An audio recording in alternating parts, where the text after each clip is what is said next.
This is a lecture from Open Tuition. This lecture looks at requirement 2 of the March 2020 SBL case study. If you haven't already done so, before looking at the presentation, please download the question paper and familiarize yourself with the requirements 2A and 2B and with all the information in the case study, particularly the 6 exhibits. If you haven't done that, then in some ways listening to the lecture is a complete waste of time. The requirements in 2 here, first of all, ask us to prepare a section of a report which critically evaluates an investment appraisal calculation. And the investment appraisal calculation comes out with both a net present value and a payback. And for that, we have to show skepticism skills. And secondly, it wants briefing notes on how e-marketing can be used to attract and retain clients for the new cloud-based services. So what we need to get right, and we should probably be getting the hang of this by now here, is you have to get the format right. A section of a report is just like a paragraph out of the report. Critically evaluates, in other words, pluses and minuses is a critical evaluation. Skepticism skills means doubt. You put this figure into your net present value. Is it right? And can you show me why it is going to be correct? Briefing notes like a memorandum to buy from, etc. Date, except it says briefing notes at the top really rather than a memorandum. How e-marketing can be used to both attract and retain, and it's a cloud-based system, and it's looking at commercial acumen skills. In other words, I suppose realistic, practical skills that you would be expected to use in real life. To get good professional skills in these, and the first one, the skepticism here, it says, the examiner says, the candidate has questioned the assumptions behind the significant figures in the NPV calculation and significant elements in the rest of the analysis. The questions raised are linked to the situation as appropriate. And in B, the commercial acumen skills that they're wanting to see. Method suggestions are clearly shown to be relevant to promoting cloud-based systems. The methods suggested are described within a clear framework of attracting and then retaining clients. Now, the first part of this, you are provided basically with this. It's a kind of net present value calculation. There's a payback calculation there as well. And the great thing about these net present value calculations, or any type of investment appraisal table, is that just about everything which appears on the sheet is an estimate. Very often, even the initial cost of something, cost of a piece of machinery, say, is an estimate because, prices have a habit of going up, or there are extras to be putting on, and so on. And because everything there is an estimate, this gives you absolutely fantastic opportunities to score very highly. When you look at everything here, so it has got sales coming in time 1 at 8,000, and then they rise up to 10,250, 13,250, 15,500, and so on. You say, how come you got the opening figure of 8,000? How come you think it's growing at whatever rate that is? We have marketing costs. Have you talked to the marketing director? Is that 600 in there? Is that a realistic type of cost to be putting in for the launch of a product? Do you expect it to be going up and lasting for those 4 years? What about the other fixed costs, as they call them, in at 900,000 a year? Are they really fixed? Are they never going to vary at all, let's say, according to inflation? What about the taxation paid? Have we got the delay right? Have we got the rate right? We have taxation on income, but we seem to have no taxation on capital allowances. We've got a weird little figure in there to do with terminal value. The discount factor, the note there says the discount factor of 6% is the after-tax interest rate on long-term loans, which seems a very eccentric discount rate indeed. So absolutely everything printed on that page is up for a skeptical look, if you like, and ask people where they got the figure, how can it be justified, express, is it really likely that fixed costs are going to be absolutely set at 900,000 a year for the next 15 years, whatever the time period is going to be. And then there are comments at the bottom of it here.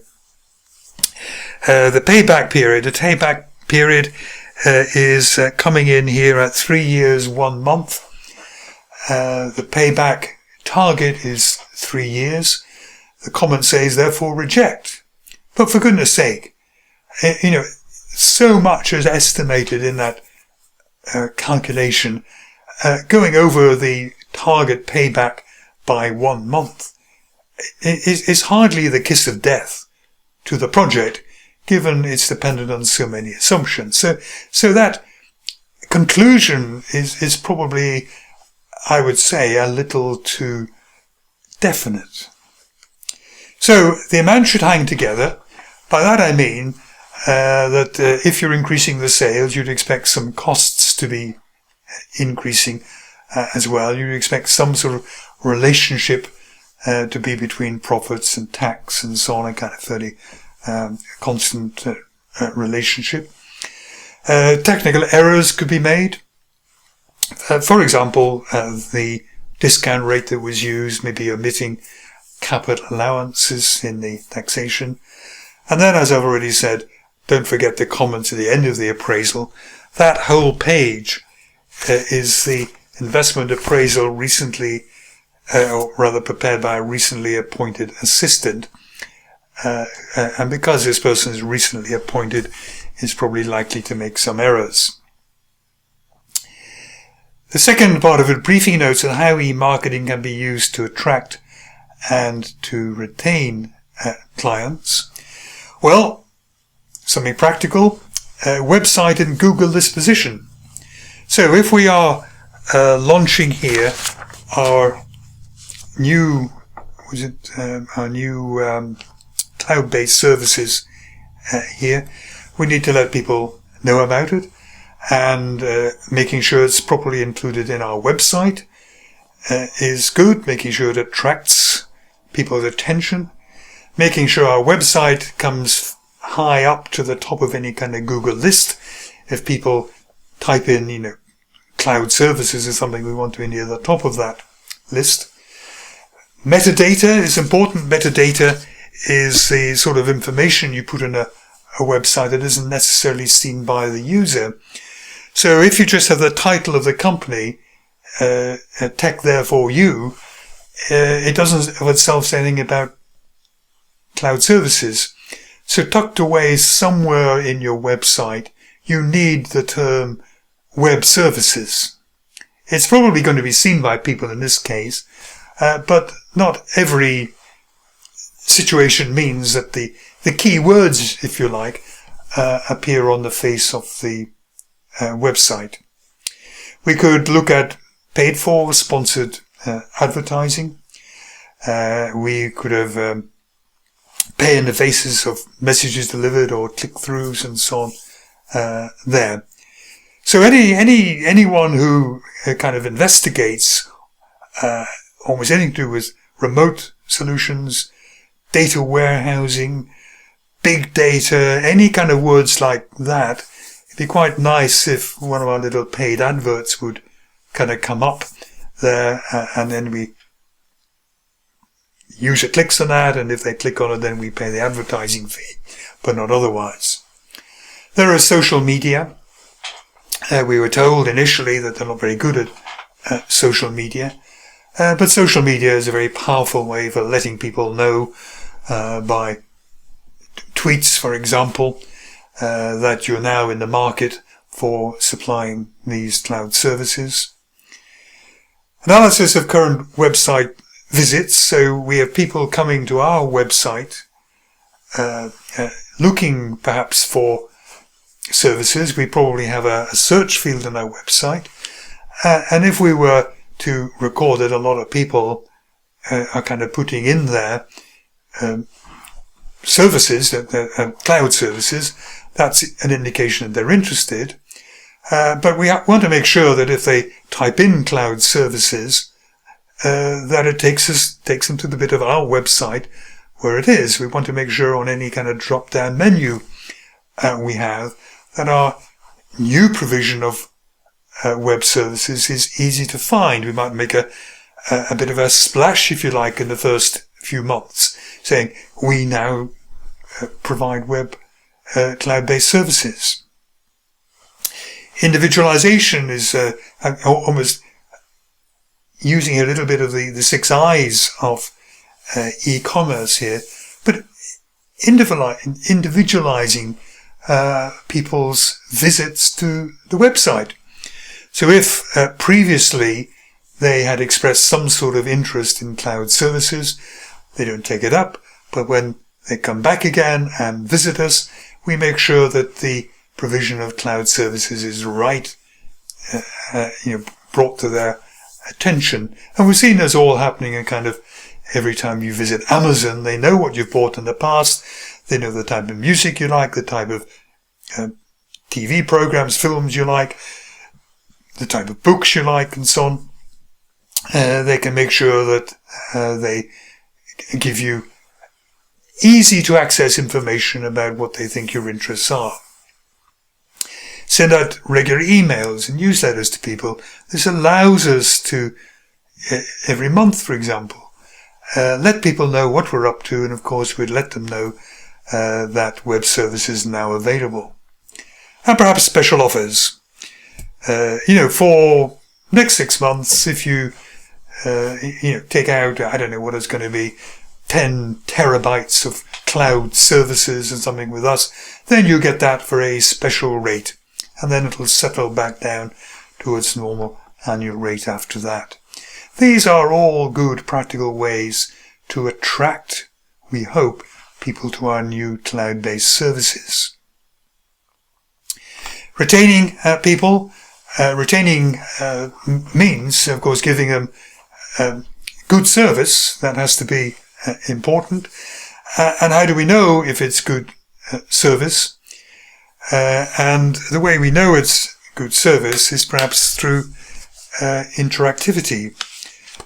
We need to perhaps open forums where people talk to us and give us feedback. They talk to each other and say, oh yes, the cloud service is really good, or the cloud service is really, really slow, or something of that type. And we need to ensure that we keep in close contact with people, that we are alive to new parts of the service that they might like, and that we respond to this in a fast way, so that we keep kind of ahead of them. Because if what they require is not what we are going to be supplying, or what not we are supplying, then that is an easy way in which we're going to be not managing to retain these people. Individualization, making sure that we give them what they want, that we can tailor deals to the sorts of response times or the sorts of volumes of data which they might be wanting to hold.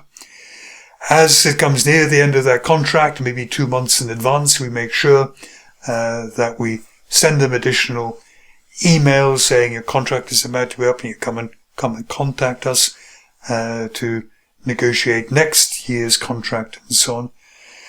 Routine information about the usage that our clients make of our services. If we see that people are paying for too much service and we don't really use it, then we could offer them maybe a price cut. Or if we see they're getting close to the limit of their cloud services, then we can be proactive and saying, maybe you need a bit more space to hold everything that you need. But it has to be focused on the cloud services, the e-marketing. Think of 6 Eyes if you want a model in there. Think of all the practical e-marketing ways you've seen that's been applied to you for services such as Amazon would be probably the most universal one that you've come across.